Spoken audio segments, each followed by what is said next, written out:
დღეს 26 აპრილია ეთერშია კურიერი პიესი. ავთოგვასალიასთან და სანდრო კაჭახიძესთან ერთად საღამო მშვიდობისა. საღამო მშვიდობისა. 40 დღე გავიდა. საქართველოს 40 დღეა პატრიარქის გარეშეა. ამ თარიღს მართლმადიდებლური ეკლესია განსაკუთრებულად აღნიშნავს და გარდაცვლილის ხსოვნას უკავშირებს. ილია მეორის 40-თან დაკავშირებით სიონის საპატრიარქო ტაძარში, სადაც საქართველოს 151 პატრიარქია დაკრძალული, წირვა და პანაშვიდი აღევლინა. სიონის ეზოში მდებარე ისტორიული შენობა ათწლეულების განმავლობაში საქართველოს მართლმადიდებლური ეკლესიის ეპიცენტრი იყო. სწორედ აქ ცხოვრობდა ილია მეორე პატრიარქობის პირველ წლებში. აქ იღებდა გადაწყვეტილებებს, აქ მასპინძლობდა სასულიერო პირებს, დიპლომატებს, საზოგადო მოღვაწეებს, აქ მიიღო მსოფლიო პატრიარქიც. ამ სივრცეში ინახება არა მხოლოდ მისი პირადი ნივთები, არამედ ქვეყნის უახლესი ისტორიის მნიშვნელოვანი ფრაგმენტებიც. პატრიარქის ამ დრომდე უცნობი ისტორიები კურიერი პიესში. ისტორიული შენობა მარიამ შანშიაშვილმა და ზურაბ ნერგაძემ ექსკლუზიურად გადაიღეს.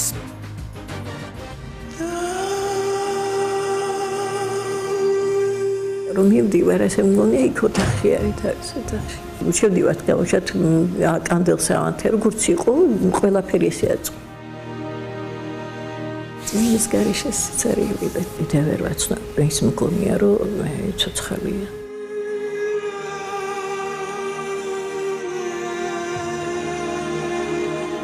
აქ ისევ მდუმარე გლოვა, თითქოს დრო გაჩერდა. პატრიარქის ოთახში ყველაფერი ისევ ისეა, როგორც მის გარდაცვალებამდე იყო. დედა ბარბარესთვის ეს ყველაფერი 40 დღიან სიზმარს გავს. სიზმარს, რომელმაც თითქოს სულიერი თავშესაფრის გარეშე დატოვა.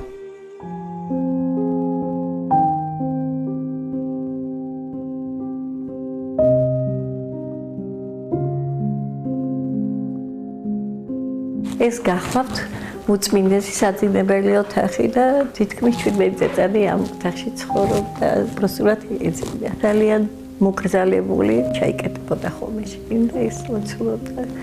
ხანდისხან გამზანდებოდა გარეთ აივანზე. ხშირად გაცლოცულობდა. აქედან გახედავთ საძინების ოთახი და აქედან პირდაპირ სიონს უყურებდა. სახლის სიონის ტაძრის ეზოში, ისტორიული შენობა, სადაც პატრიარქმა მოღვაწეობის პირველი წლები დაიწყო. სადაც მოსაყდრედ გამოარჩიეს და სადაც ილია მეორე ქვეყნის სულიერი ცხოვრებისთვის უმნიშვნელოვანეს გადაწყვეტილებებს იღებდა. საპატრიარქოს ძველ შენობაში დედა ბარბარე პირველად 1981 წელს მივიდა. მაშინ პროფესიით კერამიკოსი იყო და სიონის ტაძრისთვის კერამიკის ნაკეთობები უჩუქებია. პატრიარქს კი მისი გაცნობა გადაუწყვეტია. ახლაც ემოციებით იხსენებს უწმინდესთან პირველ შეხვედრას. მოვედი და ჯერ მართლა ჩემთვის ესეთი საოცრება იყო. აქ შევხვდათ პატრიარქი.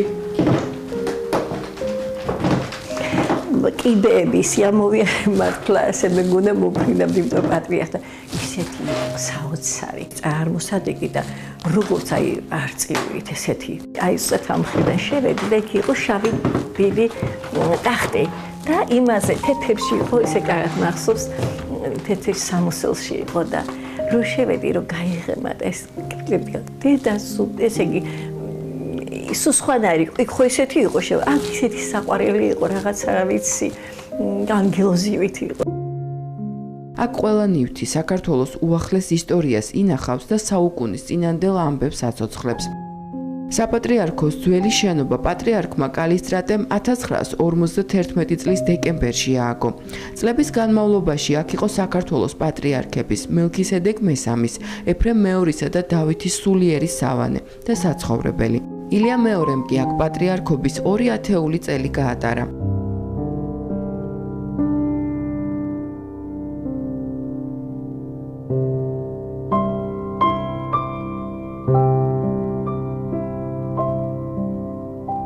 უწმესმა დიდი ნახატი კეთებინა, ის არის უწმესი კალისტრატე.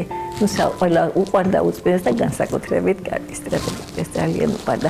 ეს ავეჯით ზუსტად იმდროინდელია. კალისტრატე ციცაძილოს შეძენილი და ის კარადაც, სკამებიც ხო იმჩნევა კიდეც რომ ძველი სკამებია.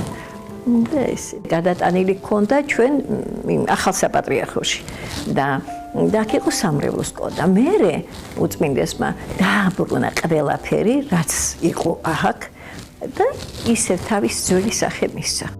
ამ მისაღებ ოთახში მასპინძლობდა მაღალი რანგის სტუმრებს, სასულიერო პირებს, დიპლომატებს, შემოქმედებს, მოქალაქეებს, მსოფლიო პატრიარქიც აქ მიიღო. ილია მეორე ძველი საპატრიარქოს ისტორიულ შენობაში 1977 წლის 25 დეკემბრიდან 1991 წლამდე ცხოვრობდა.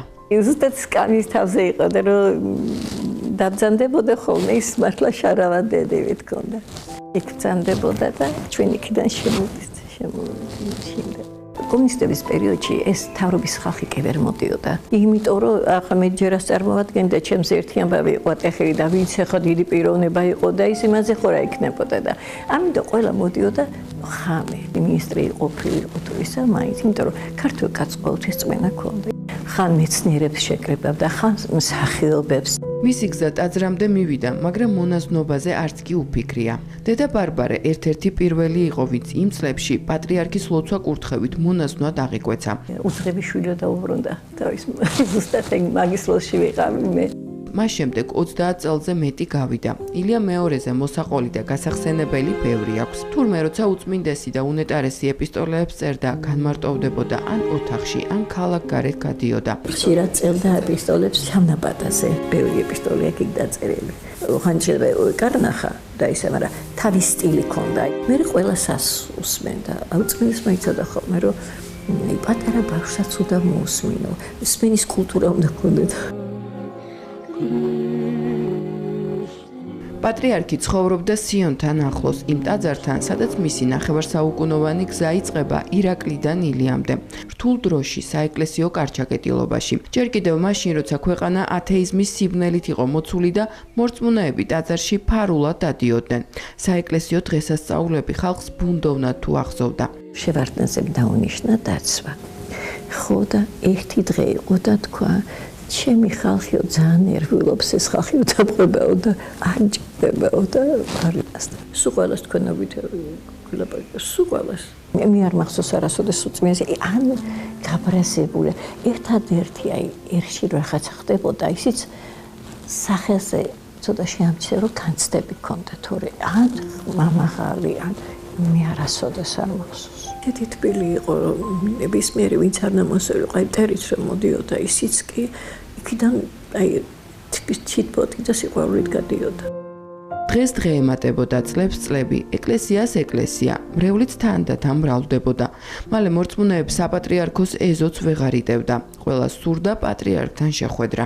აქედან გამოდგებოდა და ჩვენ მაშინ ერში ვიყავით. იქიდან გამოვიდა და ვინახავთ უცნეს ფსალმუნი დილით ადრე.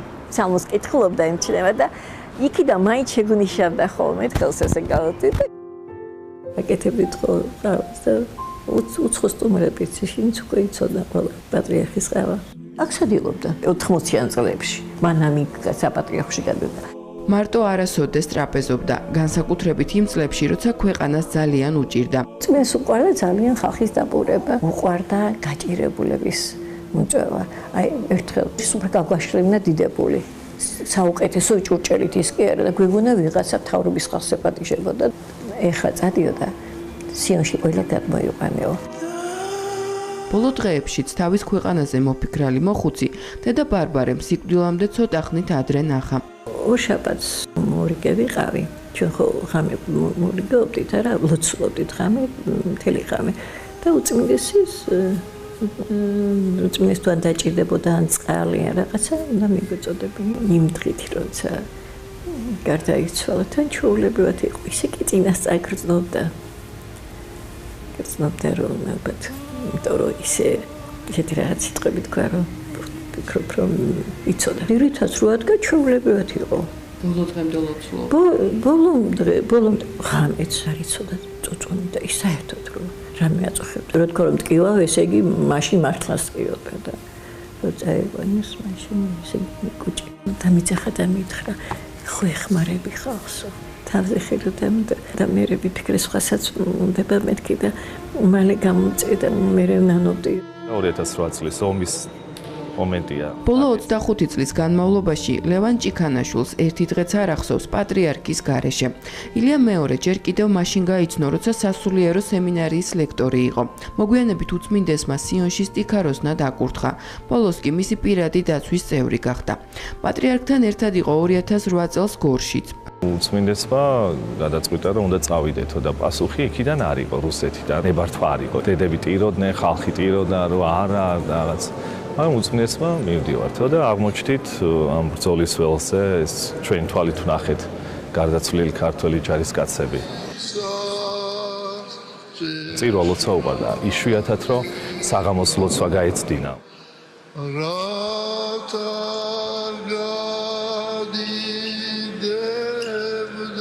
პატრიარქი მოხევე კაცი იყო, ბუნება ძალიან უყვარდა. მონატრებული ყაზბეგი მის ზამთრის ბაღში მარადიულად ცოცხლობდა.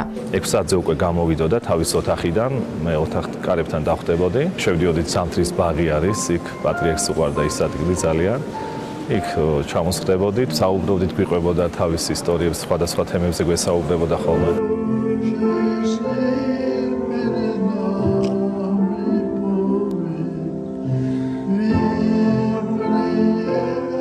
არაფერი ხდებოდა, უთქვამს, რომ აი დაურეკე ის მოვიდეს, დამარეკინებდა ვიღაცასთან ჩადი ეზოში, თქვა ტრაპეზი იყო და მარტო იყო ხო ამ ტრაპეზზე. მეტყოდა რომ ჩადი ეზოში, ნახე, ვინმე თუ ამოიყვანე.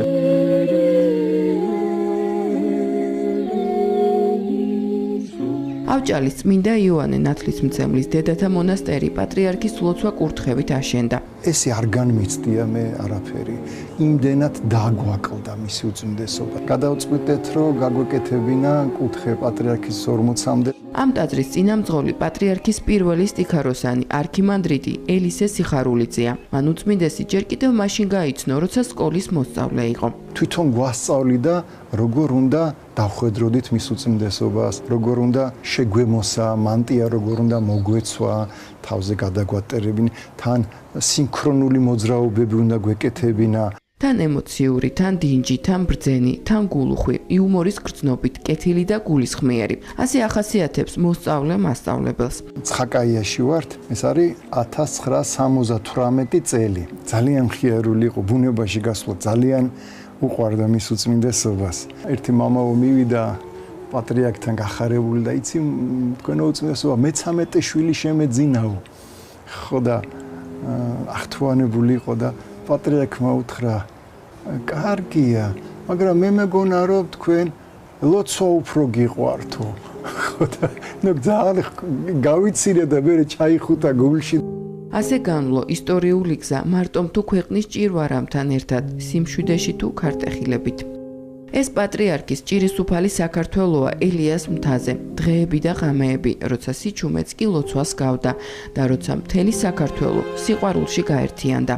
უწმინდესის გარეშე აღდგომის დღესასწაულის მწუხარე ბედნიერებას გავდა. სიცოცხლეში ერთმა ბერმა აღნიშნა, რომ აი სულ მიდოდა რომ მეთქვა, რომ ძალიან მიყვარსო და მერიდებოდა ყოველთვისო და მეც პირადად მისთვის არ მithქვას. და ეხლა ვეთყოდი, რომ ძალიან მიყვარს და ჩვენ ერს უყვარს და ძალიან დიდ პატივისცემას, მორიდებას, მოგზალებას გამოვხატავთ მის მიმართ.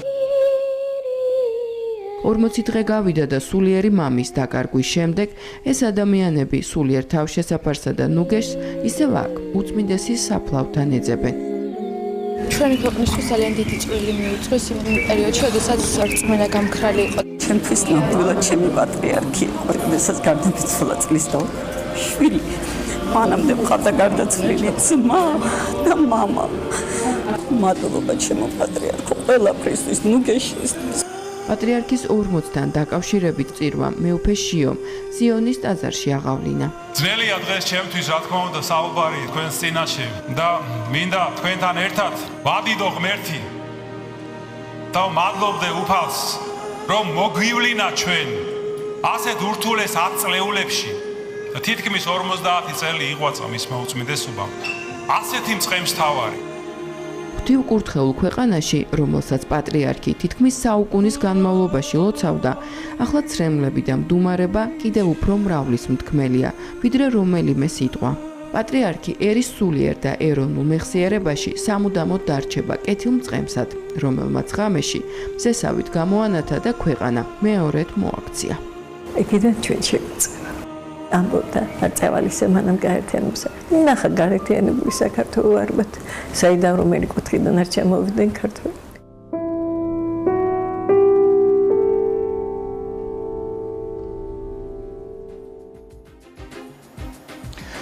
ქართული მართლმადიდებლური ეკლესია